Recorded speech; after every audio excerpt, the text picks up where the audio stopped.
که یو سړی وای چې زه خو قرآن منم خو د پیغمبر نه منم نه منم، داسې بعضې خلک شته خامخا منکرین حدیث نه منم، ورته وی قرآن منې؟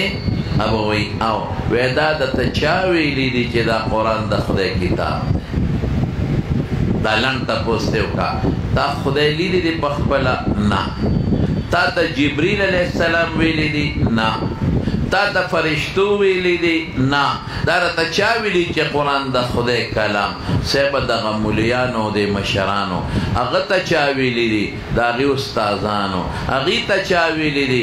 د هغې استادانو. زه ورپسې هغوی ته چا ویلي دي؟ تابعینو. هغې ته چا ویلي دي؟ صحابو. صحابو ته چا ویلي دي؟ حضور پاک. دلته د پیغمبر ومنه او د پیغمبر حدیث او خبره دې ومنله. که ته نه منم پیغمبر، یاره منم خو حدیث یې نه منم، دا ثابته که چې قرآن د خدای کتاب پسې ثابت دی. شابه دا به د پیغمبر په قول منې چې پیغمبر وایي چې دا کتاب ماته نازل دی. خدای مونږ نه دی لیدی، جبریل مونږ نه دی لیدلی. یو بل تپوس دې وکړه ته پیغمبر نه منې نو اقیم الصلاة قرآن شریف کې الله فرمایي پابندۍ سره مونځ وکړئ. هلکه صلات خو تاسو ټول پیژنئ، څه ته وایي؟ مونځ ته وایي. څه ته وایي؟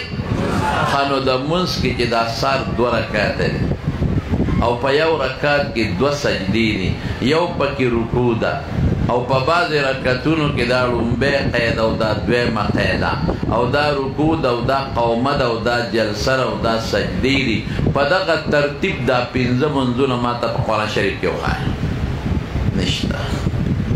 په دغه ترتیب دا 5 منځونه چې سار 2 رکعت او ماسپښین 4 فرض او 10 د سنتو سره او د مازدیګر 4 فرض او د ماښام 3 وښایه ما ته قرآن شریف کې.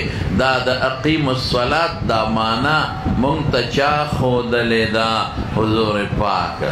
نو د اقیم الصلات په معنا بې د پیغمبر نه نه پوهېږو، د آتو زکات په معنا بې د پیغمبر نه نه پوهېږو. لله علی الناس، الله پاک څنګه دی لکه لله علی الناس حج البیت من استطاع الیه سبیلا. د حج دا ټول تفصیلات اول نه اخره پورې، دا حج افراد دی او تمتع ده او قران دی او پلانکي ځای نه به احرام تړی او میقات دی. وښایه پاته قرآن شریف کې د قرآن شرح او شارح څوک دی؟ حضور پاک.